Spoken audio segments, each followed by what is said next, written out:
discussed about the Environment Protection Act 1986. We already discussed Consumer Protection Act 1986 as well as Consumer Protection Act 2019. What is the meaning of CSR? Corporate social responsibility. What are the various impacts of CSR? Right?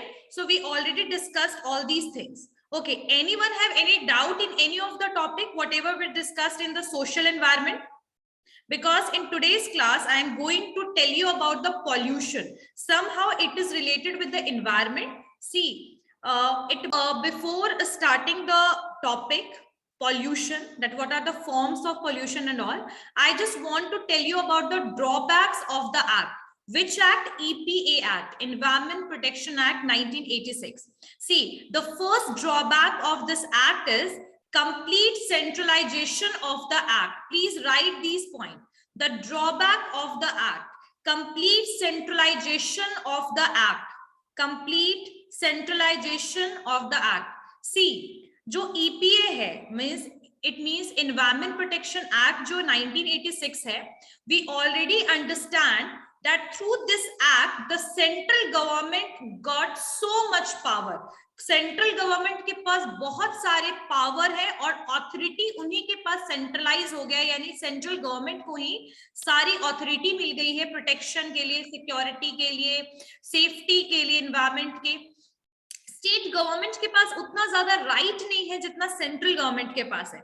So somehow this act is only basically centralized and the authority is only given to the central government. So this is one of the drawback of this, that the wide powers are provided to the center and the no power is there with the state government, right? So this is one of the drawback we can say.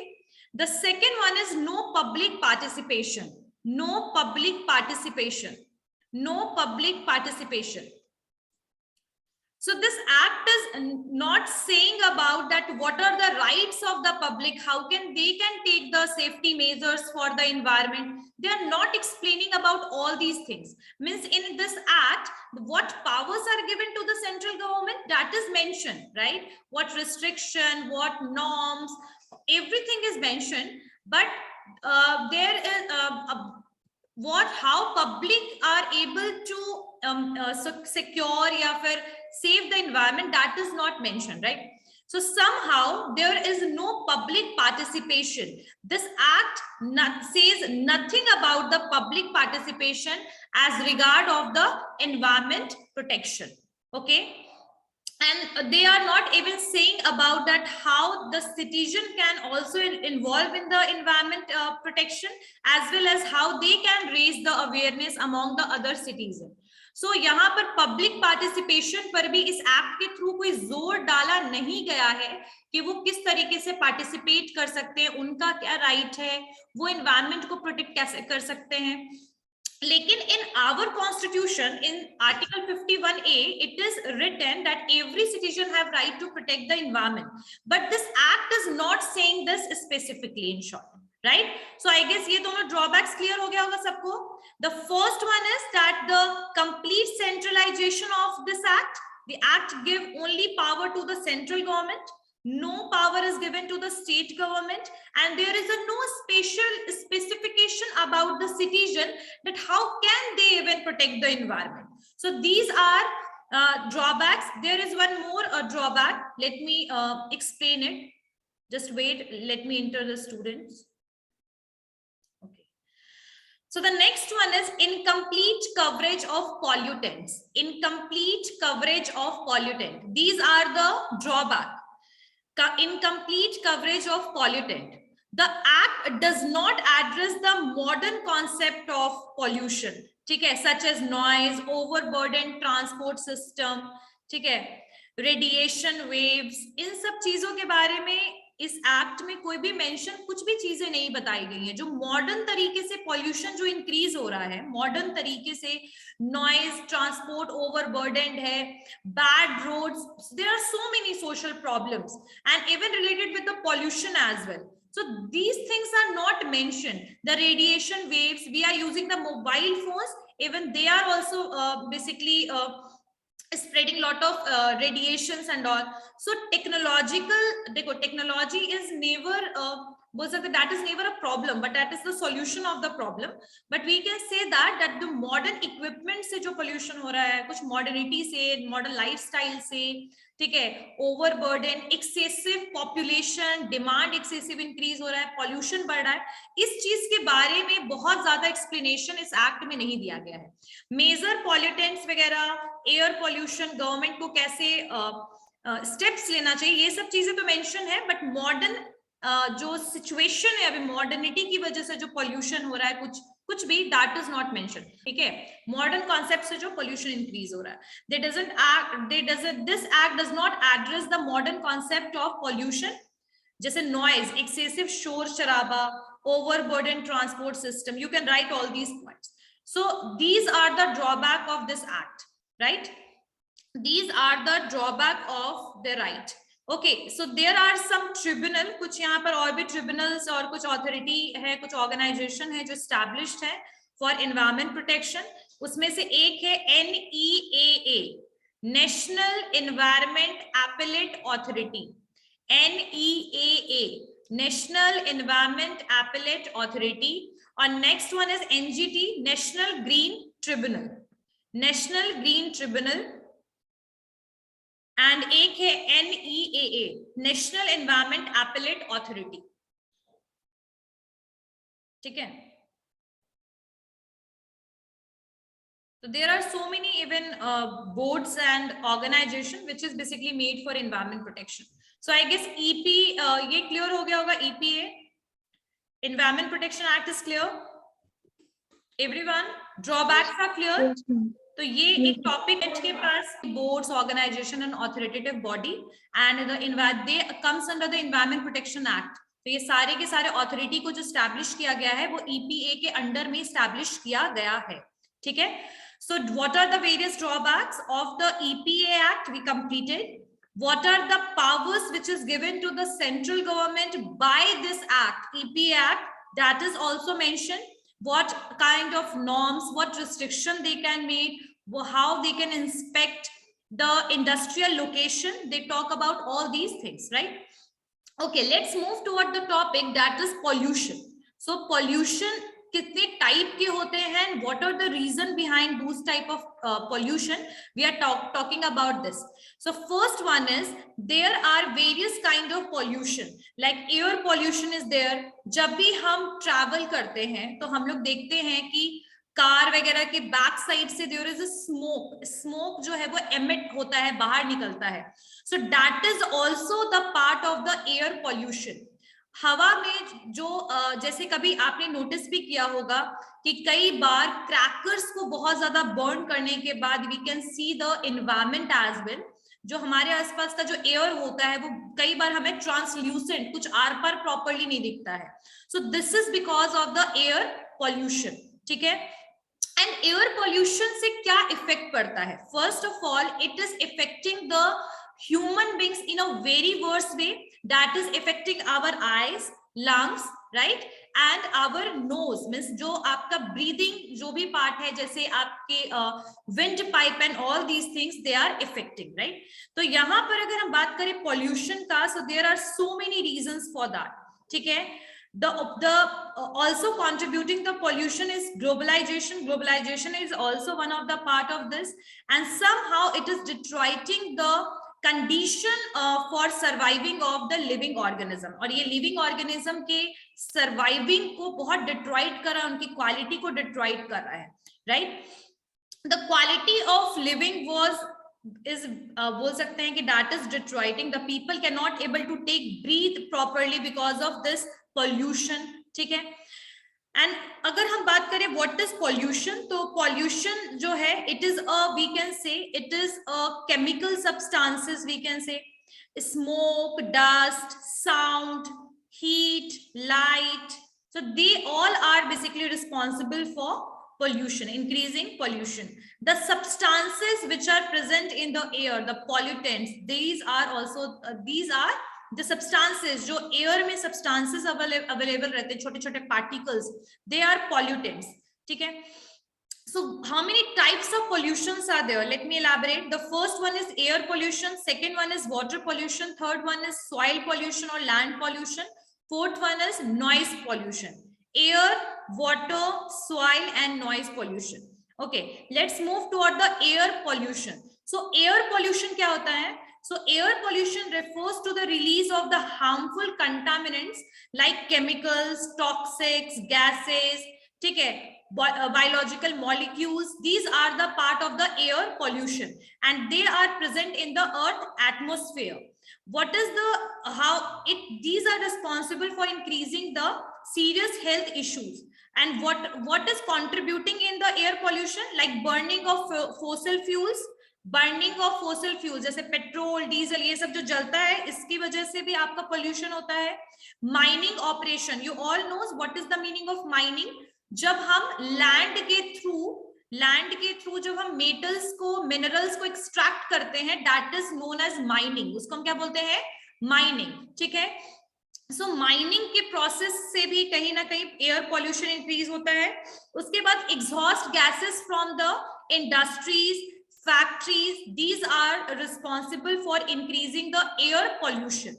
What are the effect of air pollution on the human being? There are various effects of that. First, increase the risk of respiratory illness. यानी respiratory हमारी जो organs हैं, nose, windpipes, lungs, these are because of the air pollution. These ये हमारे body के ये सारे parts पे वर्स इफेक्ट पड़ता है. It increase the risk of skin disease, यानी स्किन से रिलेटेड डिजीज हो सकता है. It even may increase the risk of cancer. Cancer is one of the, बोल सकते हैं, एक ऐसी बीमारी है जिसको क्योर करना कई जगह पे कई बार बहुत मुश्किल होता है. ठीक है, एक भयानक बीमारी कह सकते हैं. तो कैंसर का भी एक ये रीजन हो सकता है. एसिड रेन, एसिड रेन जो मैंने आप लोगों को बताया था कि एसिड रेन तब होता है जब आपके यहाँ पर पॉल्यूशन एक्सेसिव बढ़ जाता है एयर में. तो इसकी वजह से क्या होता है कि वाटर जो है, जो आपका रेन जो है, रेन ड्रॉप्स जो है, वो एसिड के साथ, पॉल्यूशन के साथ नीचे आपके अर्थ पे वापस आता है. And this happened in Mumbai. कभी आप सर्च कीजिएगा तो आपको पता लगेगा कि मुंबई में 2 बार एसिड रेन ऑलरेडी हो चुका है. ठीक है, और इससे क्या इफेक्ट पड़ता है? एसिड रेन का सबसे वर्स इफेक्ट पड़ता है हमारे हिस्टोरिकल मॉन्यूमेंट्स पे, यानी जो बिल्डिंग है, जो ऑफिसेस हैं, जो पुराने किले वगैरह हैं, उस पे बहुत वर्स इफेक्ट इसका पड़ता है. ठीक है, उसके अलावा ग्लोबल वार्मिंग. ग्लोबल वार्मिंग से क्या हो रहा है? ग्लोबल वार्मिंग से आपका आइस जो है, ठीक है, आइस मेल्ट कर रहा है. अंटार्कटिका वगैरह जैसा जो आपके पूरे के पूरा बोल सकते हैं ना कि कुछ कॉन्टिनेंट्स है जिसमें पूरा आइस है, आइस से कवर है, एंड दे आर बेसिकली जो मेल्ट होता जा रहा है वहां पर से ice. So that is because of the increasing the temperature. So global warming is one of the reason. Global warming इसकी वजह से क्रिएट हो रहा है और इसका इफेक्ट आपके ओशंस पे बहुत ज्यादा पड़ रहा है, क्योंकि वाटर लेवल बहुत इंक्रीज हो रहा है. जब पानी मेल्ट होगा तो क्या होगा? वो आपके वाटर बॉडीज से मैच मिल जाएगा जाकर. तो वाटर बॉडीज बहुत ज्यादा इंक्रीज हो रहा है. ठीक है, level of water is increase. Next है हैजार्ड्स टू वाइल्ड लाइफ, यानी वाइल्ड लाइफ यानी आपके जो बोल सकते हैं सेंचुरीज वगैरह हैं जहां पर एनिमल्स का हैबिटेट है, उस पे भी इसका बहुत ही ज्यादा वर्स इफेक्ट पड़ रहा है. ठीक है, so this is one of the reason global warming. We can see acid rain, these are basically affecting or deteriorating our environment. ठीक है, and one more thing, there are some greenhouse gases. Did you heard about this? Greenhouse gases के बारे में आप लोगों ने पढ़ा है? Yes ma'am. ठीक है, तो सल्फर वगैरह ये सब जो चीजें होती हैं जब वो जलती हैं तो उनको ग्रीन हाउस गैसेस बोलते हैं. रेफ्रिजरेटर में भी एक आपका मशीन होता है, एक पार्ट होता है जिससे भी ग्रीन हाउस गैसेस जो है वो निकलते हैं बाहर. सो ग्रीन हाउस गैस में ये जो आपका पूरा हाउस है, ग्रीन हाउस में कुछ गैसेस हैं, इनको रखा गया है इसमें. That is carbon dioxide is also one of the part of that. तो इसका बहुत वर्स इफेक्ट पड़ता है किस पे? इन्वायरमेंट पे. ठीक है, चलिए next move toward the water pollution. How it is basically, ये कैसे हो रहा है? वाटर पोल्यूशन कैसे हो रहा है? It is occurs when the toxic pollutants are basically बोल सकते हैं वाटर बॉडीज में विदाउट चेकिंग, जब हम उसको क्या करते हैं? डिस्चार्ज कर देते हैं वाटर बॉडीज में. रिवर्स वगैरह में आपने अपने इंडस्ट्री का टॉक्सिक जो भी पॉल्यूटेंट था, लिक्विड पॉल्यूटेंट था, उसको आपने बहा दिया. ठीक है, so water pollution is said to occur when the toxic pollutants and the particulate matters are introduced into water bodies such as lakes, river and seas.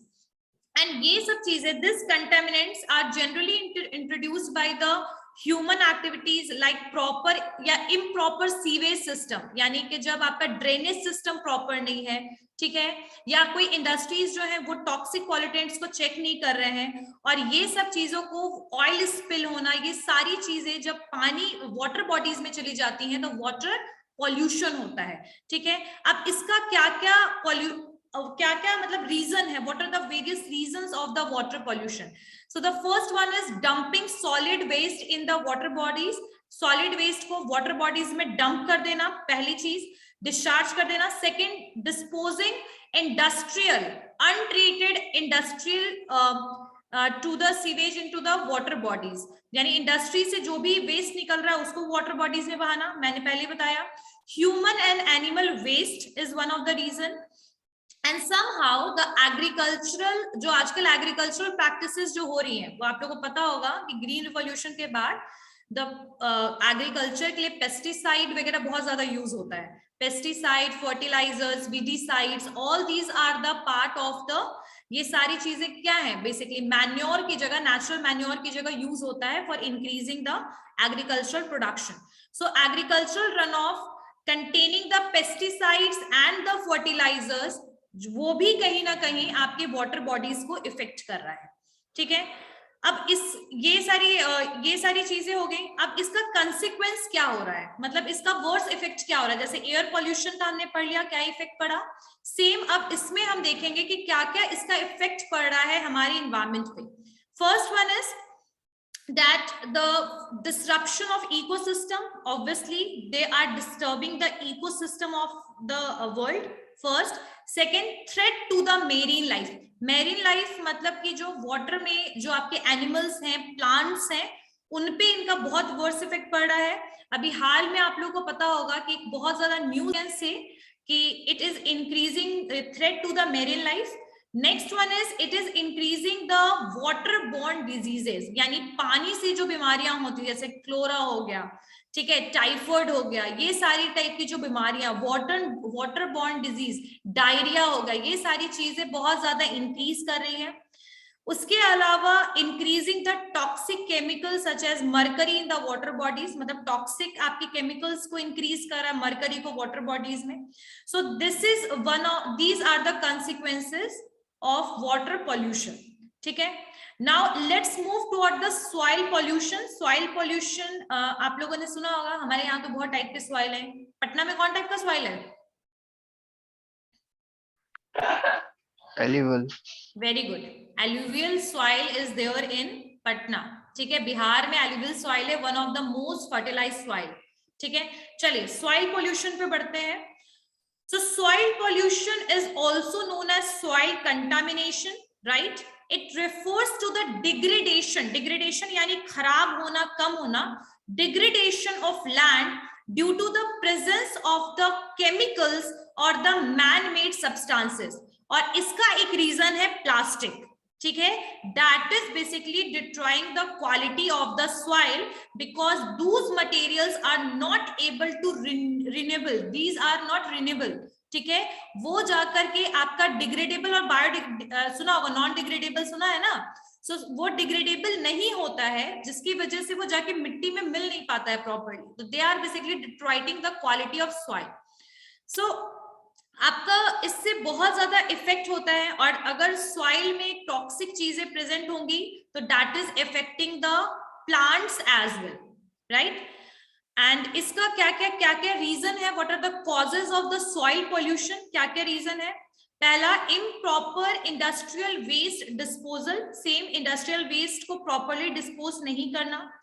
Oil spills, ठीक है, it is related with the तेल, जिसको हम कहते हैं oil spills, ठीक है।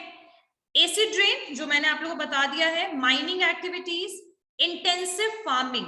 Intensive farming का मतलब क्या होता है, जब आप बहुत एक्सेसिव फार्मिंग कर रहे हैं और उसमें आप केमिकल्स को बहुत ज्यादा यूज कर रहे हैं, जैसे फर्टिलाइजर्स और पेस्टिसाइड, कुछ दिनों के बाद वो जो लैंड होता है वो फर्टिलाइज बचता ही नहीं, उसको हिंदी में बोलते हैं बंजर हो जाना, सुना है, मतलब जो एरिया हो जाएगा वो फर्टिलाइजर और पेस्टिसाइड यूज करने के बाद उसकी सुटेबिलिटी खत्म हो जाती है दोबारा से फार्मिंग करने के लिए। So that is one of the reason. Intensive farming, ठीक है, और इंडस्ट्रियल एक्सीडेंट्स. इंडस्ट्रियल एक्सीडेंट मतलब कोई केमिकल का गिर जाना या कुछ भी ऐसा. So that these are the reasons of the soil. और एक और इसका रीजन है, some natural reasons are as well. Natural reason में आपका एक आ जाएगा term. So landslide is also one of the reason, but that is the natural reason. Landslide की वजह से भी कई बार आपका सॉइल इरोजन, ये सब भी चीजें हैं जो आपकी सॉइल की क्वालिटी को डिट्रॉइट करती है. अच्छा, सॉइल इरोजन का मतलब पता है क्या होता है? सॉइल इरोजन का सबसे वर्स्ट इफेक्ट पड़ता है प्लांट्स पे.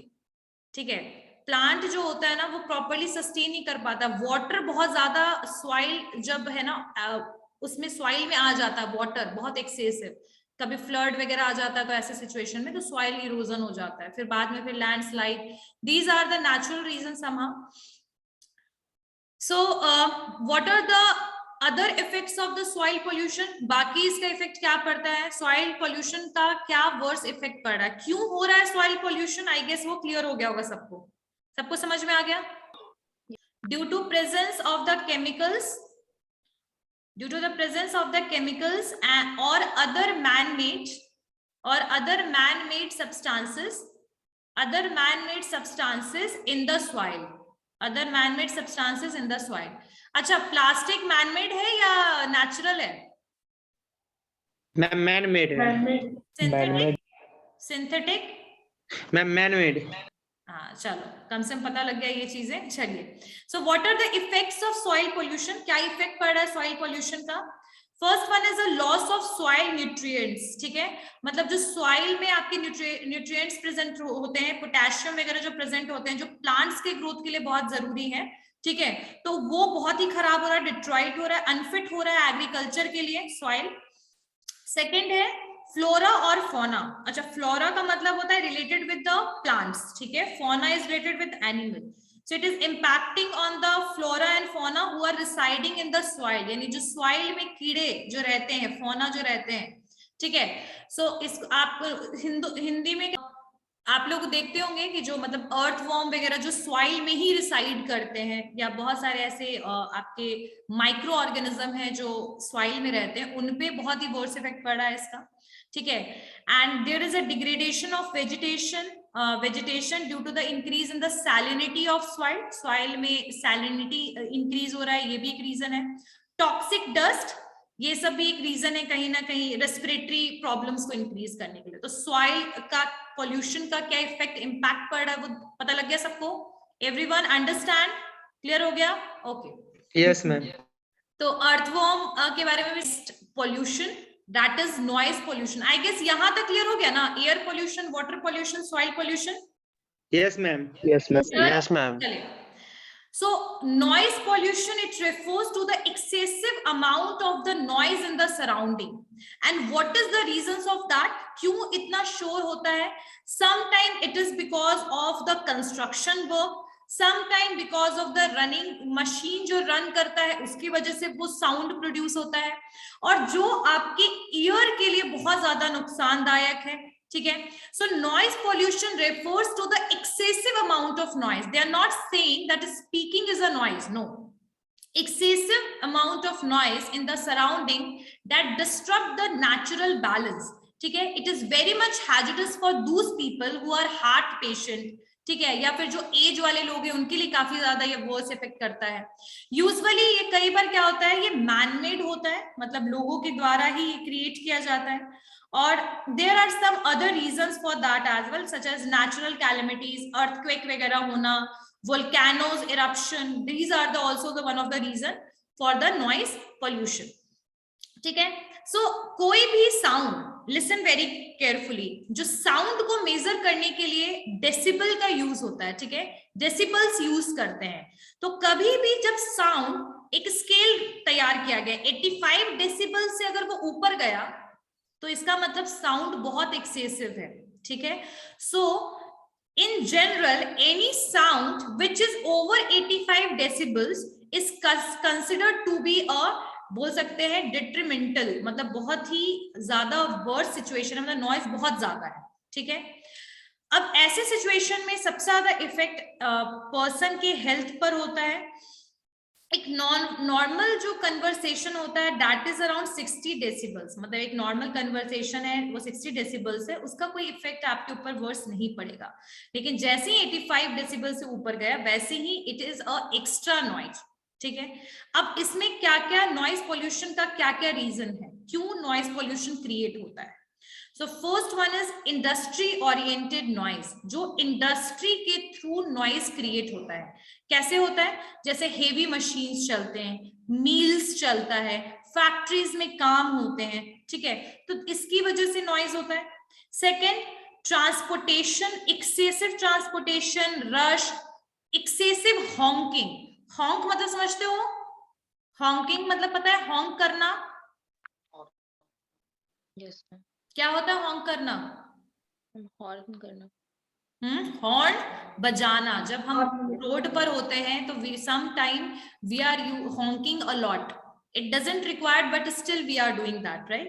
So somehow we can say that transportation noise, vehicles noise, aeroplane is also उसकी वजह से जब वो टेक करता है तो भी आपका नॉइज बहुत ज्यादा क्रिएट होता है। कंस्ट्रक्शन नॉइज, आसपास घर बन रहा है वो भी उसकी वजह से।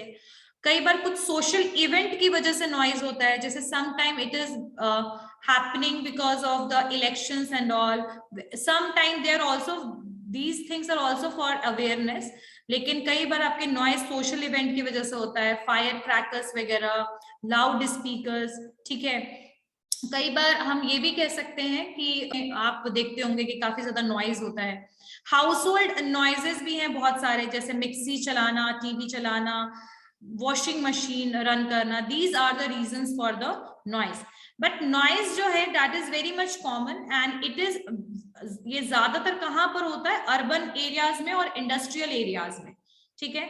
और नॉइज के इफेक्ट क्या होता है, क्या क्या इफेक्ट होगा नॉइज का आपके ऊपर, क्या इसका इफेक्ट पड़ता है। तो first one is hearing loss, यानी कान से सुनने की कैपेसिटी आपकी डिट्रॉइट होगी, कम होगी, खराब होगी।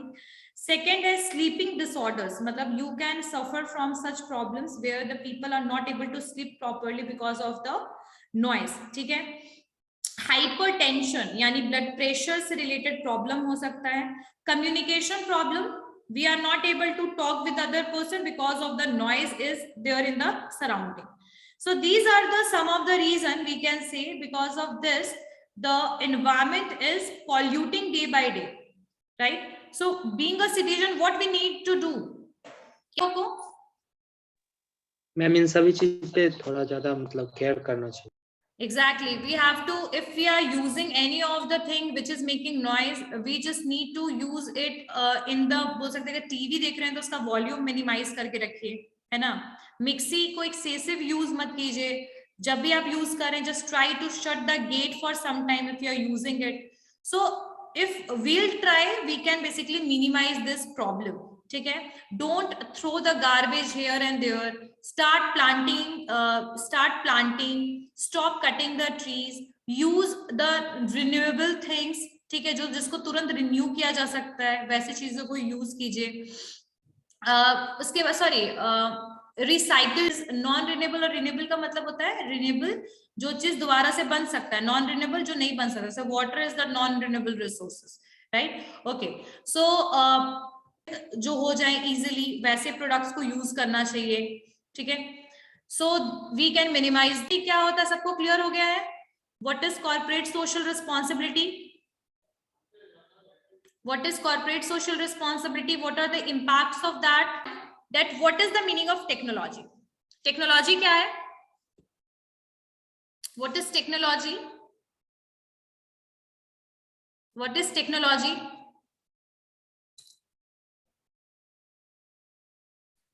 So how many of you are using technology?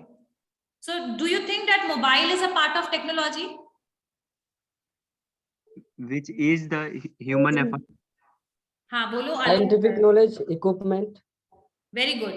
Scientific knowledge, equipment, something which is basically making you more efficient. ठीक है, जब आप नॉर्मल एक मशीन चला, आपने कुछ काम हाथ से किया, you are doing it with your hand, like you are doing work in a normal industry, but the same thing if you do it with the machine, definitely it is going to save the time. So the technology is a बोल सकते हैं is a better contribution to the society because it is helping us to do the job very quickly, work very quickly, efficiently, and it is also decreasing the cost, right? Making the life easy. These are technology. So technology have a very बोल सकते हैं कि बहुत ही इसका positive effect है, कहीं ना कहीं निगेटिव भी है. जैसे मोबाइल फोन आज एक टेक्नोलॉजी का पार्ट है, तो इसका वर्स इफेक्ट ये भी है कि so many peoples are playing games a lot and they are wasting their time instead of study. So there are some negative impact of technology on the environment as well, but the main reason for introducing technology is to make the life of the people more easy, as well as doing the work quickly, saving the time, saving the cost is one of the reason for introducing the technology. Okay, so technology is not that is only for the industries, but technology is, we can get the technology or we can introduce the new technology in so many aspects. Education mein there is technology. Now we are talking to each other through Zoom, so this is a part of technology, right? Earlier we were basically totally dependent upon the outdoor games. जैसे cricket खेलने जाते थे तो बाहर जाते थे, अब we are easily able to play it through mobile phone. ठीक है, earlier we have to go to the college to take the form and fill the form. Nowadays we can easily access it through the websites, right? So internet is also the part of the technology, so it is making our life more and more easy. So इसका impact society में क्या पड़ता है, society में इसका impact, और इसके अलावा टेक्नोलॉजी को हम कैसे इंट्रोड्यूस कर सकते हैं सोशल इम्प्लीकेशन में, इकोनॉमिक इम्प्लीकेशन में, और plant level changes. There is a one more point, I cannot able to see it properly, just wait. That is plant level changes. So how we can introduce the technology and what are the reasons for that, we will discuss it in the next class. Okay, anyone have any doubt?